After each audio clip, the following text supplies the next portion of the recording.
मुस्लिम, हिंदू, सिख, ईसाई सबका एक ही कब्रिस्तान। ये मुनफरिद कब्रिस्तान पाकिस्तान के किस इलाके में है?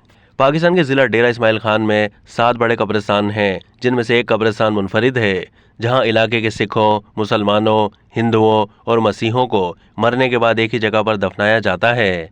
कहा जाता है कि इस कब्रिस्तान की तारीख 6 से 900 साल पुरानी है।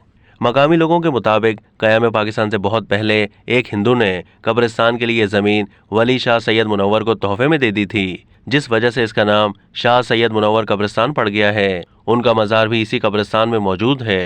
डेरा इस्माइल खान के रिहायशी पंडित अशोक कुमार ने गैर मुल्की मीडिया को बताया कि यकीन करें तो ये बैनुल मज़ाहिब हम आहंगी का एक मुंह बोलता सबूत है, क्योंकि मुस्लिम, हिंदू, सिख और मसीही चारों मजहब के लोग यहाँ पर दफनाए जाते हैं। ये अमन और भाईचारे का मुंह बोलता सबूत है जो आपके सामने है। अगर हमारे पास शमशान घाट नहीं तो ये मुसलमानों की मेहरबानी है कि यहाँ पर हमारे मुर्दे दफनाने के लिए जगह दी। उन्होंने बताया कि इस कब्रिस्तान में बाबा शंकर राम जी और बाबा बली राम जी की कब्रें हैं। हम यहाँ पर हर जुमेरात चराग भी जलाते हैं और अगरबत्ती भी, और कोई हमें मना नहीं करता, बल्कि वो हमारे साथ बैठकर दुआ करते हैं। पादरी खालिद मसीह ने बताया है कि मेरे दादा, परदादा, दादी और दीगर रिश्तेदार भी यहीं दफन हैं। जब एक इंसान मर जाता है तो वो कुछ नहीं कर सकता।